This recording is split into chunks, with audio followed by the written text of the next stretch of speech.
welcome to Parcham classes. I'm Bhumika Prajapati. So as you all can see, परचम की team एक काफ़ी ज़्यादा इंटरेस्टिंग कोर्स लाई है, दैट इज़ एसएससी का कोर्स, जिसमें आपको जनरल अवेयरनेस से रिलेटेड सभी सब्जेक्ट्स देखने को मिल जाएंगे, like polity, geography, history, economics, science and static GK, right. तो ये सभी सब्जेक्ट्स आप लोगों के अपकमिंग एग्जाम्स के लिए कवर करवाए जा रहे हैं इन दिस एसएससी कोर्स, जिसमें मैं आप लोगों का हिस्ट्री टॉपिक लेने वाली हूँ। क्लियर? सो मेक श्योर आप एक बार एप्लीकेशन पर जाकर इस कोर्स को ज़रूर देखें।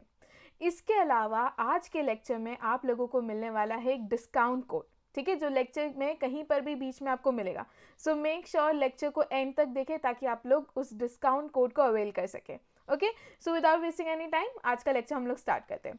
सो देखिए, आज का जो हमारा टॉपिक है वो है rise of Magadha empire, right. हम महाजनपद देख चुके हैं, हमें पता है कि टोटल 16 महाजनपद थे, राइट। उन 16 महाजनपद में से फाइनली एक ऐसा महाजनपद था दैट इज मगध, जो इतना पावरफुल और इतना ज़्यादा केपेबल था जो एक एम्पायर बन पाया, राइट। एक महाजनपद से एक एम्पायर बन पाया। वो कौन सा एक महाजनपद था? तो वो था मगध महाजनपद, राइट। तो हम आज के लेक्चर में यही देखेंगे कि किस तरीके से मगध एम्पायर जो है उसका राइज हुआ। क्लियर? तो इसमें हम लोग कुछ है ना डायनेस्टीज के बारे में डिस्कस करेंगे, जो कि है Haryanka dynasty, Nag dynasty and Nanda dynasty. And finally इसके बाद आती है मौर्य डायनेस्टी, जिसे हम अलग से मौर्य डायनेस्टी का एक पूरा अलग से लेक्चर हम उस पर लेंगे, उस टॉपिक पर। क्लियर? तो हम सबसे पहले थोड़ी सी बेसिक चीज़ें देख लेते हैं मगध एम्पायर के बारे में। सो देखिए, इनिशियली 16 महाजनपद थे, हम सभी जानते हैं। किस में बताया गया है या कौन से टेक्स्ट से ये इंफॉर्मेशन मिलती है कि 16 महाजनपद 6th सेंचुरी में एग्जिस्ट करते थे? इसका जवाब आप लोग देंगे कमेंट सेक्शन में। ओके, सो हम जानते हैं कि इनिशियली 16 महाजनपद थे, राइट। इन 16 महाजनपद में से एक महाजनपद था, वो था मगध, राइट। मगध जो है वो इतना पावरफुल और इतना केपेबल था कि वो एक एम्पायर बनाने में सक्सेसफुल रहा, राइट। सो क्या हुआ, स्लोली क्या हुआ, 16 महाजनपद थे, तो जो भी वीक किंगडम्स थे, जो भी छोटे किंगडम्स थे, या तो वो हार गए दूसरे किंगडम से, या तो उन्होंने खुद ही सबमिट कर दिया कि यार ये तो स्ट्रॉन्ग रूलर है, इसके आगे हम लोग लड़ाई नहीं लड़ सकते, इससे बेटर है कि हम खुद ही सबमिट कर देते, हार मान जाते और उनके साथ मर्ज हो जाते। ठीक है, ऐसा करते करते फाइनली 6th सेंचुरी के एंड तक आते आते सिर्फ 4 मेन किंगडम्स जो है या महाजनपद जो है सर्वाइव कर रहे थे। वो 4 महाजनपद कौन कौन से थे? तो वो है अवंती, वत्स, कौशल एंड मगध। ठीक है, तो ये 4 किंगडम्स थे जो 6th सेंचुरी के एंड होते होते जो है सर्वाइव कर रहे थे। 4 महाजनपद थे जो क्या कर रहे थे? सर्वाइव कर रहे थे। ठीक है, सो इन चारों में से मगध जो है इट एमर्ज मोस्ट पावरफुल, ठीक है, एमर्ज विक्टोरियस, बिकॉज इसमें कैपेबिलिटी थी इन लोगों में कि ये एक एम्पायर फॉर्म कर पाए। Clear? So finally Magadha emerge victorious and was able to give sovereignty. ठीक है, it became the most powerful state in ancient India. And Magadha जो है उसकी अगर हम लोकेशन की बात करें तो मॉडर्न बिहार वाली जो लोकेशन है, जो कि आपको यहाँ पर मैप में भी देखने को मिल रही है, इधर क्या था? लोकेटेड था मगध महाजनपद। ठीक है, अब यूजुअली ना इनके फाउंडर्स के बारे में जो है थोड़ी बहुत आपको कंफ्यूजन देखने को मिलेगी। जैसे कि 2 रूलर्स थे, एक का नाम है जरासंध और एक का नाम है बृहद्रथ। ठीक है, they are considered as founder of Magadha. But जब हम ग्रोथ की बात कर रहे हैं ना कि मगध एम्पायर का राइज कब से होने लगा, तो वो राइज देखने को मिला है हर्यंक डायनेस्टी जब इस्टेब्लिश हुई थी तब से। क्लियर? तो इन 2 चीज़ों में आप लोग कंफ्यूज मत हो जाना। क्लियर? सो पहली चीज, Jarasandha and Brihadratha, right, was the founder of Magadh.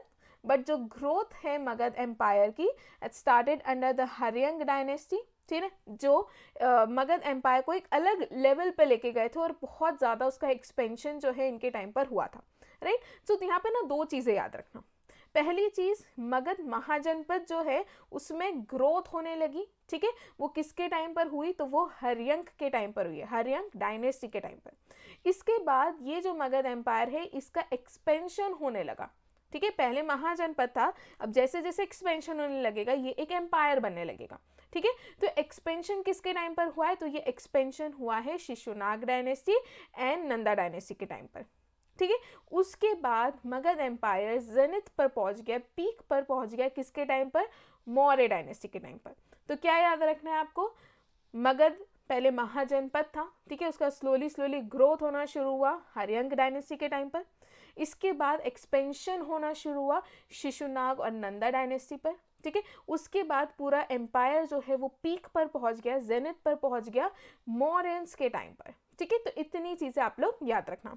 अब मैं आप लोगों को बता देती हूँ कि हम लोग 4 मेन डायनेस्टीज जो है उसके बारे में डिस्कशन करेंगे, और आज के लेक्चर में हम लोग इस 3 डायनेस्टी को देखेंगे। दैट इज हर्यंक डायनेस्टी जिनके टाइम पर ग्रोथ होना शुरू हुई थी, and Shishunaga and Nanda dynasty जिनके टाइम पर एक्सपेंशन जो है मौर्य मगध एम्पायर का काफ़ी ज़्यादा हुआ है। क्लियर? सो हम यहाँ पर फाउंडर्स और कौन कौन से रूलर्स के बारे में डिस्कस करने वाले हैं वो देख लेते हैं।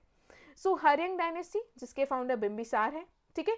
उसके अलावा इसमें हम अजातशत्रु के बारे में भी देखेंगे, उदयन के बारे में भी देखेंगे, एंड नागदशक जो कि लास्ट रूलर थे हर्यंक डायनेस्टी के, उनके बारे में भी देखेंगे, ठीक है। Then comes Shishunaga dynasty. Shishunaga जो है वो स्वयं जो है फाउंडर थे शिशुनाग डायनेस्टी के। उसके बाद आ जाते हैं काल अशोक, राइट। इसके बाद नंदा डायनेस्टी, तो नंदा डायनेस्टी में हम लोग महापद्मानंद के बारे में पढ़ेंगे एंड धनानंद के बारे में पढ़ेंगे। नेक्स्ट लेक्चर जो है वो हमारा मौर्य डायनेस्टी के ऊपर होगा, जिसमें हम सभी रूलर्स के बारे में देखेंगे। हम सभी जानते हैं कि मौर्य डायनेस्टी के फाउंडर्स कौन थे, चंद्रगुप्त मौर्य, ठीक है। उसके बाद बिंदुसार के बारे में डिस्कस करेंगे, अशोक द ग्रेट के बारे में देखेंगे, एंड लास्ट रूलर जो थे मौर्य डायनेस्टी के वो थे बृहद्रथ। क्लियर? तो आज का लेक्चर किस पे बेस्ड है, Haryanka dynasty, Shishunaga dynasty and Nanda dynasty. Okay, so हम स्टार्ट करते हैं हर्यंक डायनेस्टी से।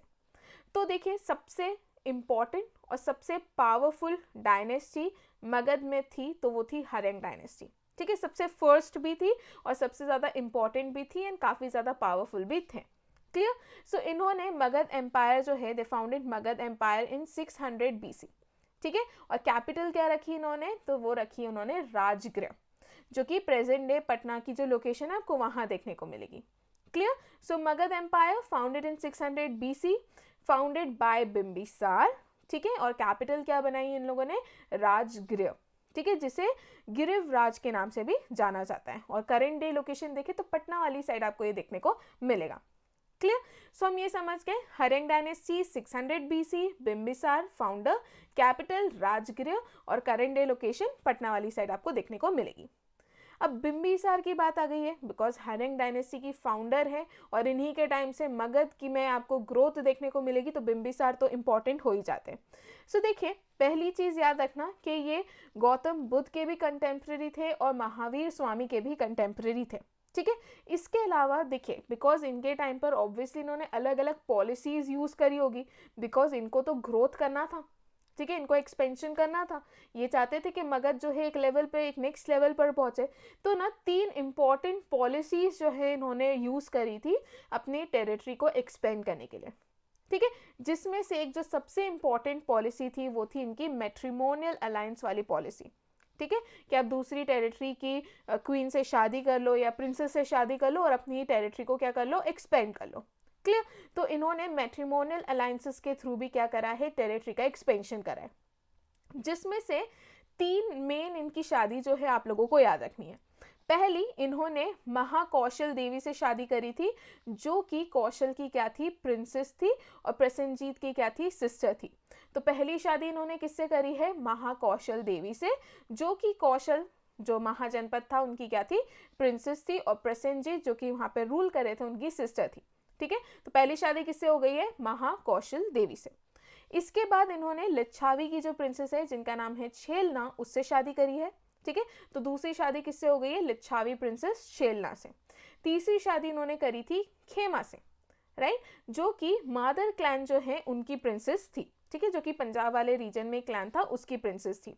तो ये तीनों शादियां जो है इनकी आपको याद रखनी है, राइट, बिकॉज इन्हीं मैट्रिमोनियल अलायंसेस के थ्रू इन्होंने अपनी टेरिटरी को क्या करा था, एक्सपेंड करा था। तो पहली महाकौशल देवी, ठीक है, उसके बाद लिच्छावी प्रिंसेस छेलना, और तीसरी जो है वो है खेमा जो कि मादर क्लैन की प्रिंसेस है। क्लियर? तो ये तीनों इनकी मैट्रिमोनियल अलायंसेस जो है आप लोग याद रखना। इसके बाद एक तो हो गया मैट्रिमोनियल अलायंस, ठीक है, जो उनकी एक पॉलिसी थी टेरिटरी को एक्सपेंड करने की। उसके बाद ही यूज्ड टू बिलीव क्या फ्रेंडशिप करके रखो स्ट्रॉन्ग रूलर्स के साथ, तो अपने आप जो है प्रॉब्लम क्रिएट नहीं होगी, और इन फ्यूचर अगर कोई प्रॉब्लम क्रिएट होती है तो वो स्ट्रॉन्ग रूलर पक्का आपकी मदद करने आएगा। क्लियर? तो ये फ्रेंडशिप वाला कंसेप्ट भी उन्होंने काफ़ी ज़्यादा मेंटेन करके रखा था।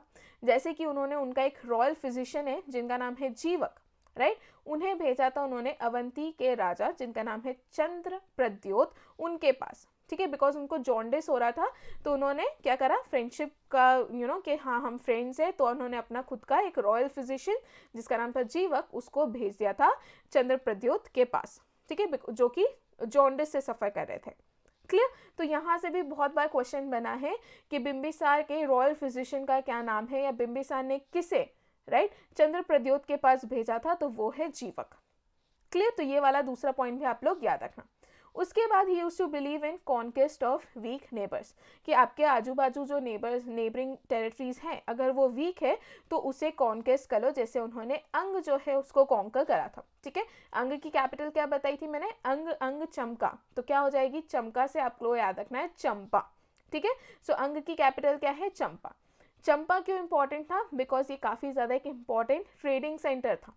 क्लियर? तो वो हमेशा ये कहता था कि उसकी टेरिटरी के आसपास अगर कोई वीक नेबर्स है तो उसे कॉन्क्वेस्ट कर लो, उसे कॉन्कर कर लो और अपनी टेरिटरी में मर्ज कर लो। तो ये 3 पॉलिसीज हैं। पहली क्या, मैट्रिमोनियल अलायंस, दूसरी फ्रेंडशिप करके रखो हमेशा स्ट्रॉन्ग रूलर्स के साथ, एंड तीसरी कि अगर आपके वीक नेबर्स हैं तो उनको कॉन्कर कर लो, ठीक है, उनको अपनी टेरिटरी में मर्ज कर लो। ये 3 पॉलिसीज बिंबिसार यूज करते थे, ठीक है। अब इनके टाइम पे कैपिटल क्या थी, तो इनके टाइम पे कैपिटल जो थी वो थी गिरिवराज या फिर राजगृह, ठीक है, या फिर राजगीर भी इसको कहा जाता है। ये स्ट्रेटेजिकली काफ़ी ज़्यादा इंपॉर्टेंट थी, बिकॉज ये जो लोकेशन थी, ये जो कैपिटल थी, it was surrounded by 5 hills, ठीक है, इसलिए राजगृह जो है वो स्ट्रेटेजिकली काफ़ी ज़्यादा इंपॉर्टेंट थी, एंड बिंबिसार ने इसे कैपिटल बनाया था, ठीक है। बिंबिसार को श्रेण्य या फिर श्रेणिक नाम से भी जाना जाता है, तो ये दोनों नाम आप लोगों को देखने को मिलेंगे, ठीक है। सो बिंबिसार को और किस नाम से जाना जाता है, तो उनको श्रेण्य या फिर श्रेणिक नाम से भी जाना जाता है। प्लस बिंबिसार पहले राजा थे जिनकी खुद की स्टैंडिंग आर्मी थी। तो आप लोगों को क्या क्या याद रखना है, पहली चीज 600 BC में हरेंग डायनेस्टी या मगध एम्पायर जो है that was founded, right. Haryanka dynasty आई फिर पिक्चर में, हरेंग डायनेस्टी के फाउंडर कौन हुए, तो इसके फाउंडर हुए बिंबिसार, ठीक है। बिंबिसार ने हरेंग डायनेस्टी की कैपिटल क्या बनाई, तो इन्होंने कैपिटल बनाई राजगृह। राजगृह क्यों इंपॉर्टेंट है, because it is surrounded by 5 hills, ठीक है। उसके बाद बिंबिसार 3 पॉलिसीज यूज करते थे टेरिटरी को एक्सपेंड करने के लिए, matrimonial, friendship and weak neighbours का कॉन्क्वेस्ट करना, ठीक है। इसके अलावा याद रखना है आपको, बिंबिसार को श्रेणिक या फिर श्रेण्य नाम से भी जाना जाता है, एंड ये पहले रूलर थे जिनकी खुद की एक स्टैंडिंग आर्मी थी, ठीक है। इतनी बातें आप लोगों को बिंबिसार के बारे में याद रखनी, ठीक है। फिर बिंबिसार के सुपुत्र होते जिनका नाम है अजातशत्रु। अजातशत्रु ने थ्रोन पर बैठने के लिए अपने ही पिता को मरवा दिया और वो थ्रोन पर बैठ गए, ठीक है। सो बिंबिसार का यहाँ पर खत्म होता है रूल, और इसके बाद आते हैं थ्रोन पर उनके सुपुत्र जिनका नाम है अजातशत्रु, जिन्होंने खुद अपने पिता को मारा था ताकि वो थ्रोन पर बैठ सके। क्लियर? तो हरेंग डायनेस्टी के दूसरे रूलर कौन हो गए, तो दूसरे रूलर हो गए अजातशत्रु, ठीक है। अजातशत्रु किस किस के पुत्र थे, तो वो बिंबिसार और चेलना के, ही was son of Bimbisara and Chelna. Clear? तो ये चीज आप लोग अजातशत्रु के बारे में याद रखना। So he killed his father and he became ruler, ये चीज मैं आपको बता चुकी हूँ। ही एम्ब्रेस बुद्धिज्म, वेरेज जब हम बिंबिसार की बात करते हैं तो Bimbisara he was like contemporary of Jainism and Buddhism both, ठीक है। और अजातशत्रु जो है ही एम्ब्रेस बुद्धिज्म। ये कहाँ से पता चलता है, ये यहाँ से पता चलता है कि जो पहली बुद्धिस्ट काउंसिल थी जो गौतम बुद्ध जो है उनकी डेथ के बाद ऑर्गेनाइज की गई थी, वो फर्स्ट बुद्धिस्ट काउंसिल अजातशत्रु के टाइम पर ही हुई थी इन 483 BC, ठीक है। सो ये कहाँ पर हुई थी, तो ये एक कैपिटल जो है हमारे मगध की दैट इज राजगृह, वहाँ पर ही हुई थी। और इस फर्स्ट बुद्धिस्ट काउंसिल को प्रिसाइड किसने करा था, तो इसे महाकश्यप नाम के एक पर्सन है, उन्होंने प्रिसाइड करा था, ठीक है। तो हमें कैसे पता चला कि Ajatashatru used to embrace Buddhism, तो यहाँ से पता चला पहली बुद्धिस्ट काउंसिल अजातशत्रु के अंडर ही हुई थी, राजगृह में हुई थी, 483 BC में हुई थी, and it was presided by Mahakashyapa. Clear? तो इतनी बातें आप लोग याद रखना, और यूजुअली ये जो फर्स्ट बुद्धिस्ट काउंसिल वाला क्वेश्चन है अक्सर आपको देखने को मिलेगा एग्जाम्स में, राइट? सो देखिए, बिम्बिसार की हम लोगों ने एक्सपेंशनिस्ट पॉलिसी देख ली, matrimonial alliances and friendship and जो भी वीक नेबर्स है उसको कौन कर लेना। सिमिलरली अजातशत्रु की भी खुद की एक्सपेंशनिस्ट पॉलिसी थी, ठीक है? उनकी ना थोड़ी सी डिफरेंट थी। उन्होंने मॉडर्न मशीन्स जो है उसे इंट्रोड्यूस किया था, ताकि अगर वो किसी के साथ भी वॉर लाइक सिचुएशन में है, राइट, तो वो मशीन्स के थ्रू वो इजीली लोगों को हरा सकते हैं, राइट? ये दोनों ही मशीन्स आप लोगों ने बाहुबली फिल्म में देखी होगी, ठीक है? एक जिसे कहा जाता है महाशिला कंटक, ठीक है, इसे कहते हैं महाशिला कंटक। ये जो मशीन आप लोगों को नीचे इमेज में दिख रही है, ठीक है, जिसमें क्या होता है कि एक जो स्टोन रखा जाता है, बेसिकली स्टोन फेंकने की, ताकि दूर दूर तक स्टोन्स को फेंका जा सके, एक ऐसी मशीन थी जो इनके टाइम पर इंट्रोड्यूस की गई थी। किसके टाइम पर? अजातशत्रु के टाइम पर, और इसे क्या कहा जाता है? महाशिला कंटक, ठीक है? दूसरी जो इन्होंने इंट्रोड्यूस करी थी मॉडर्न मशीन, वो था अ चैरिट विथ मेस, ठीक है? चैरिट मतलब एक घोड़ा होगा और घोड़े के आगे जो है एक मशीन लगी होगी, ठीक है? जो हमने बाहुबली में देखी थी कि घोड़े के आगे क्या लगी हुई थी? एक मशीन जो ऐसे गोल गोल घूमती है, ठीक है, ताकि उसके आगे कोई भी आ रहा है तो वो इंसान मर जाएगा। उसे कहा जाता है रथ मूसल, ठीक है? तो दोनों नाम आप लोगों को याद रखने हैं, महाशिला कंटक, ठीक है, जो कि एक स्टोन्स को फेंकने की मशीन थी, और दूसरा है Ratha Musala which is a chariot with mace, ठीक है? सो दोनों मॉडर्न मशीन्स वाज इंट्रोड्यूस किसके टाइम पर? अजातशत्रु के टाइम पर, ओके? इसके बाद ही won wars against Kosala and Vaishali, ठीक है, उन्होंने कौशल और वैशाली को भी डिफीट कर दिया था, ठीक है? इन्होंने वैशाली के अगेंस्ट जो है he waged a war, despite the fact कि उनकी जो माता जी हैं, उनकी जो मदर थी वो लिच्छावी प्रिंसेस थी, देन टू उन्होंने वैशाली के अगेंस्ट वॉर वेज करा था, ठीक है? एंड इनको टोटल 16 ईयर्स लगे थे वैशाली को डिस्ट्रॉय करने में एंड मगध में ऐड करने में।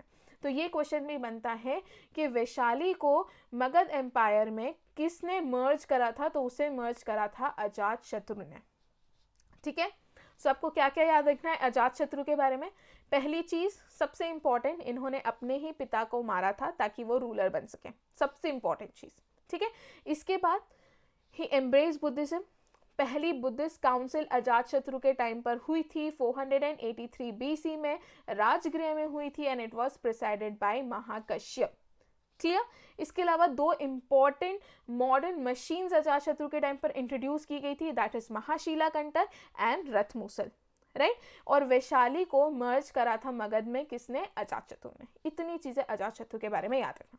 अब सेम ना यहाँ पर परंपरा आगे बढ़ रही है, जिस तरीके से अजातशत्रु ने बिंबिसार को मारा थ्रोन पर बैठने के लिए, सिमिलरली, ठीक है, अजातशत्रु के जो बेटे थे उदायन, उन्होंने अपने ही फादर को मार दिया, दैट इज अजातशत्रु को मार दिया थ्रोन पर बैठने के लिए। तो यहाँ पर ये जो ट्रेडिशन था वो कंटिन्यू रहा कि पिता को मारकर थ्रोन पर बैठना है, ठीक है, जिसे पैरिसाइड कहा जाता है, और यह भी एक रीजन था हर्यंग डायनेस्टी के वीक होने का, ओके? सो अजातशत्रु के बाद उदायन के टाइम पर हर्यंग डायनेस्टी जो है वो स्लोली थोड़ी थोड़ी वीक होने लगी, ठीक है? सो उदायन आ जाते हैं third ruler of Haryanka dynasty, ठीक है? किसके बेटे थे? तो ये अजातशत्रु के सुपुत्र थे, जिन्होंने अजातशत्रु को ही मार दिया था थ्रोन पर बैठने के लिए, right? He founded the new capital Pataliputra. तो यहाँ पर आप मेरे साथ याद करते चलना, पहली बिंबिसार के टाइम पर कैपिटल क्या थी? राजगृह, ठीक है? इसके बाद राजगृह से कैपिटल को शिफ्ट कर दिया गया है उदायन के टाइम पर। कहाँ पर कैपिटल को शिफ्ट कर दिया है? तो वो कर दिया गया है पाटलिपुत्र, ठीक है? इसके आगे हम इस चेन को कंटिन्यू रखेंगे, बिकॉज इसके आगे भी फिर से कैपिटल्स को क्या किया गया है? शिफ्ट किया गया है, ठीक है? सो यहाँ पर याद रखना, बिंबिसार के टाइम पर राजगृह थी, ठीक है? उसके बाद उदायन आए, उदायन ने क्या करा? कैपिटल को शिफ्ट कर दिया, एक नई capital he founded, that was Pataliputra, ठीक है? सो पाटलिपुत्र जो है ये गंगा रिवर और सोन रिवर के कन्फ्लुएंस पर सिचुएटेड है। इससे भी अक्सर आपको एग्जाम में क्वेश्चन देखने को मिलेंगे, ठीक है? तो याद रखना, गंगा एंड सोन रिवर के कन्फ्लुएंस पर पाटलिपुत्र क्या है? लोकेटेड है, क्लियर? इसके बाद मैंने अभी बताया कि हर्यंग डायनेस्टी के टाइम पर जो उदायन है इनके टाइम पर हर्यंग डायनेस्टी क्या होने लगी, वीक होने लगी, ठीक है, जिसका एक सबसे मेन रीजन था दैट वाज पैरासाइट, कि आप अपने ही माता पिता अपने ही रिलेटिव्स को मार रहे हो अपनी टेरिटरी को एक्सपेंड करने के लिए, राइट। तो यहाँ से क्या हुआ, उदायन के बाद एक तो वीक रूलर्स आने लगे, ठीक है, प्लस यहाँ पे पैरासाइट को ही कंटिन्यू करने के कारण हर्यंग डायनेस्टी क्या होने लगी, वीक होने लगी, ठीक है। सो ये last of major Haryang rulers, तो जितने हर्यंग रूलर्स थे उसमें से लास्ट एंड सबसे ज़्यादा इंपॉर्टेंट जो थे वो थे उदायन, ठीक है। He was killed at behest और इंस्टिगेशन, बेसिकली पालक नाम के एक किंग थे अवंती के, इनके इंस्टिगेट करने पर इनकी डेथ हो गई थी, इनको मार दिया गया था, right. He was succeeded by 3 Kings, इनके बाद 3 किंग्स आएंगे, अनिरुद्ध नाम है, फिर एक मंडा नाम है, और लास्ट रूलर जो है वो बनते हैं नागदशक, ठीक है। सो आपको बस ये याद रखना है, the last ruler of Haryanka dynasty was Nagadasaka, ठीक है। सो उदायन के बारे में क्या क्या याद रखना है, अजातशत्रु के सुपुत्र थे, कैपिटल जो है इन्होंने नई फाइंड करी थी दैट वाज पाटलिपुत्र, ठीक है, यही 2 मेन चीज है। उसके बाद सिर्फ आपको हर्यंग डायनेस्टी में भी ये याद रखना है कि नागदशक जो है हर्यंग डायनेस्टी के लास्ट रूलर थे, इसके अलावा कुछ याद नहीं रखना, ठीक है। बाकी जितने भी इंपॉर्टेंट क्वेश्चंस इनसे बन सकते हैं वो सारी चीज़ें मैं ऑलरेडी आप लोगों को बता चुकी हूँ, क्लियर। तो यहाँ पर ख़त्म हो जाता है रोल हर्यंग डायनेस्टी का। अब आ जाएगी हमारी नाग डायनेस्टी या फिर शिशुनाग डायनेस्टी, ठीक है, जिसमें शिशुनाग जो कि अमात्य थे नागदशक के, एक्चुअली सीन ये था कि जो नागदशक थे इनके टाइम पर इन्हीं की जनता जो है रिवोल्ट करने लगी थी इनके अगेंस्ट, वो सब नहीं चाहते थे कि नागदशक आगे रूल करे, राइट। सो नागदशक के जो अमात्य थे वो थे शिशुनाग, और लोग चाहते थे कि अमात्य मतलब मिनिस्टर, ठीक है। सो वहाँ की जो सिटीजन्स थी, जो जनता थी, वो ये चाहती थी कि शिशुनाग जो है उनको थ्रोन पर बिठाया जाए, और इसलिए नागदशक को मारकर शिशुनाग ने नाग डायनेस्टी या शिशुनाग डायनेस्टी को इस्टेब्लिश करा था, क्लियर। सो यहाँ पर हर्यंग डायनेस्टी का रोल खत्म, और अब पिक्चर में आ गई है शिशुनाग डायनेस्टी, और साथ में आ गया है हमारा डिस्काउंट कोड, राइट। सो हमारा जो डिस्काउंट कोड है वो है सक्सेस 10। सो मेक श्योर आप एक एप्लीकेशन पे जाइए, कोर्स को देखिए, और उसमें इस कोड को डालकर you can avail the discount, okay. और हमारा डिस्काउंट कोड क्या है, सक्सेस 10, ओके। इसमें आप लोगों को 10% डिस्काउंट मिलेगा हमारा एसएससी का जो जनरल अवेयरनेस का कोर्स है उस पर, ओके। सो मेक श्योर इस कोड को यूज़ करें आप लोग, दैट इज सक्सेस 10। सो यहाँ पर अब आ जाती है हमारी शिशुनाग डायनेस्टी या फिर नाग डायनेस्टी, ठीक है। अब बता दी हूँ मैं ये इन्फॉर्मेशन कहाँ से मिली है, तो कुछ श्रीलंकन क्रॉनिकल्स हैं, राइट, जिसमें बताया गया है कि जो मगध के लोग थे, ठीक है, हर्यंग डायनेस्टी में मगध के जो लोग थे, they revolted during the reign of Nagadasaka, जब नागदशक रूल कर रहे थे तो उनकी खुद की जनता ने उनके अगेंस्ट रिवोल्ट करना शुरू कर दिया था, and they place an amatya minister जिनका नाम है शिशुनाग, उनको उन्होंने राजा बनाया था, इसलिए शिशुनाग ने क्या कर दिया था, नागदशक को मारकर शिशुनाग डायनेस्टी या नाग डायनेस्टी को इस्टेब्लिश करा था, ठीक है। इसमें हम सिर्फ 2 मेन रूलर्स है जिसके बारे में डिस्कस करेंगे, एक है शिशुनाग और दूसरे है कालशु, जिसमें भी आप लोगों को छोटी मोटी बात याद रखनी है। पहली चीज, शिशुनाग क्या थे, अमात्य थे या मिनिस्टर थे किसके, नागदशक के। दूसरी चीज, शिशुनाग फाउंडर है नाग डायनेस्टी के, तो फाउंडर तो एटलीस्ट आप लोगों को याद रखना ही रखना है, ठीक है। He was elected by the people, वहाँ की जनता ने ही उनको इलेक्ट करा था, ठीक है। नागदशक के टाइम पर he was viceroy of Kashi, ठीक है, ये याद रखना आप कि जब नागदशक राजा थे तब शिशुनाग जो कि एक अमात्य थे, जो एक मिनिस्टर थे, वो काशी के वाइसरॉय हुआ करते थे before becoming king of Magadh, right. इन्होंने प्रद्योत डायनेस्टी को कम्प्लीटली डिस्ट्रॉय कर दिया था अवंती की, और यहाँ पर जो 100 ईयर्स की ओल्ड राइवलरी जो थी मगध और अवंती के बीच में, उससे क्या कर दिया उन्होंने, ख़त्म कर दिया। इसके बाद इन्होंने कैपिटल को शिफ्ट करा था वैशाली, जो सबसे ज़्यादा इंपॉर्टेंट क्वेश्चन बनता है इससे, ठीक है। सो अभी तक क्या बता चुकी हूँ अभी तक क्या बता चुकी हूँ, बिंबिसार ने कैपिटल क्या बनाई थी, राजगृह, ठीक है। उसके बाद उदयन आए, उन्होंने राजगृह से कैपिटल शिफ्ट कर दी पाटलिपुत्र। अब आ गए हैं शिशुनाग, और शिशुनाग ने पाटलिपुत्र से कैपिटल शिफ्ट कर दी है वैशाली, क्लियर। सो क्या बता चुकी हूँ मैं, एक बार हम लिख लेते हैं। बिंबिसार के टाइम पर क्या थी कैपिटल, तो बिंबिसार के टाइम पर थी राजगृह, ठीक है। बिंबिसार के बाद आए उदयन, मतलब बिंबिसार के बाद अजातशत्रु आए थे, अजातशत्रु के बाद उदयन आए थे, मैं बता रही हूँ। इसके बाद उदयन जो है उन्होंने राजगृह से कैपिटल शिफ्ट कर दी, कहाँ पर, पाटलिपुत्र, ठीक है। उदयन के बाद शिशुनाग ने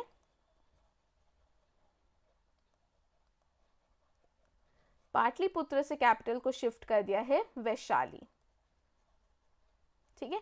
इसके बाद शिशुनाग के जो बेटे हैं जिनका नाम है काल अशोक, इन्होंने फिर से क्या करा, वैशाली से कैपिटल शिफ्ट कर दी पाटलिपुत्र, ठीक है। सो क्या याद रखना है, बिंबिसार के टाइम पर राजगृह थी कैपिटल, उदयन ने नई कैपिटल बनाई दैट इज पाटलिपुत्र। उसके बाद शिशुनाग आए, उन्होंने पाटलिपुत्र से कैपिटल वैशाली कर दी।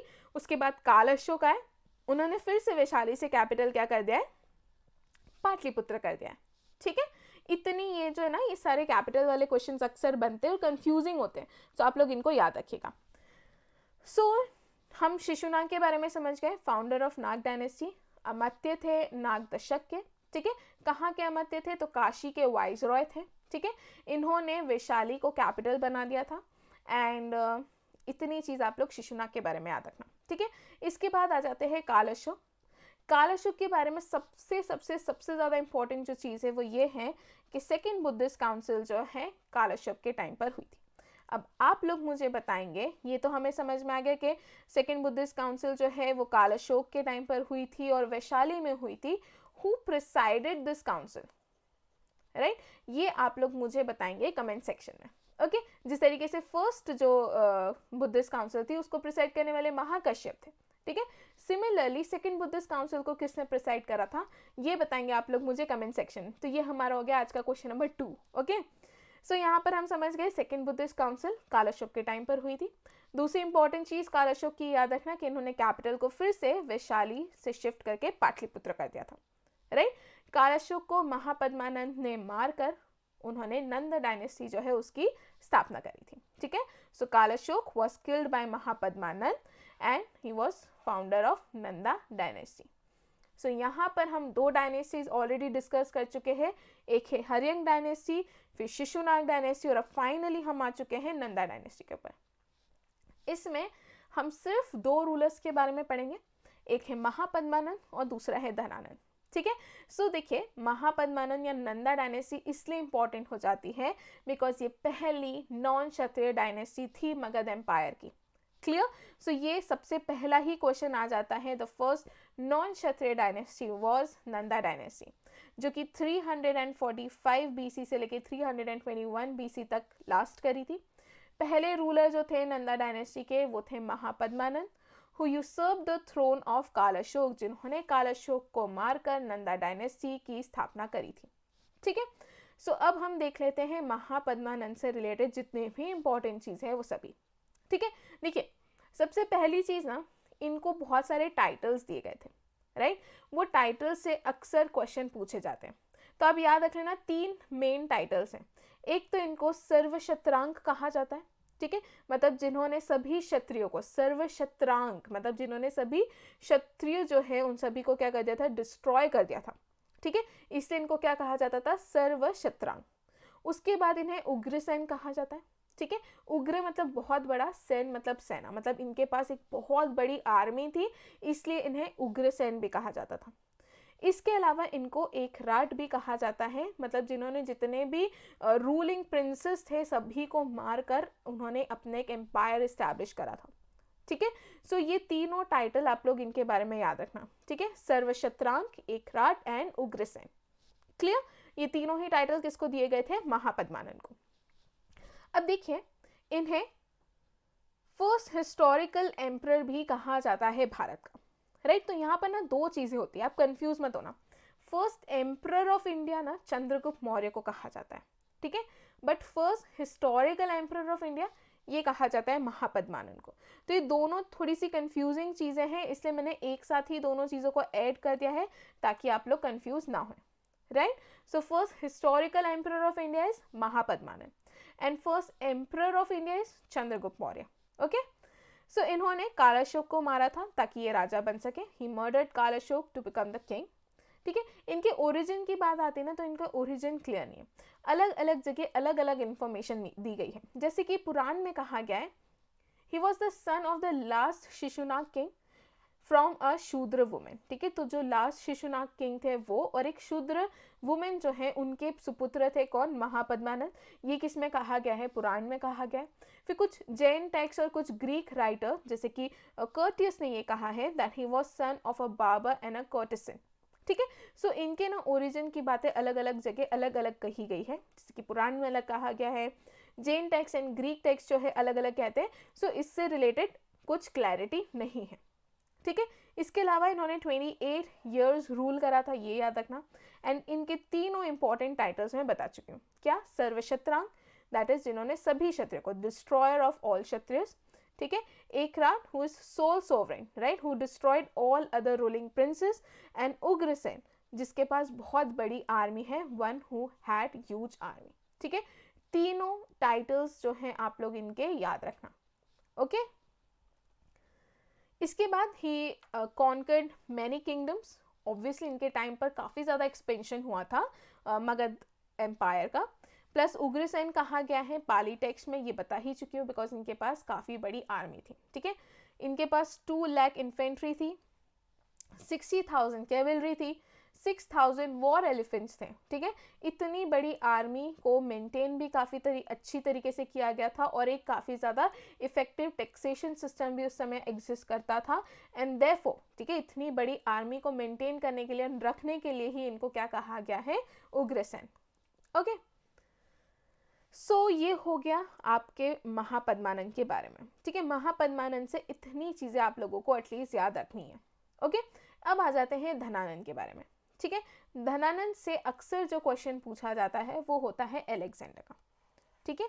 एलेक्जेंडर ने धनानंद के टाइम पर ही नॉर्थ वेस्टर्न इंडिया में इन्वेड करा था, ठीक है, इन 326 BC। बट इनकी जो बड़ी आर्मी थी, but his huge army, they deterred Alexander from advancing towards Gangetic Valley, ठीक है।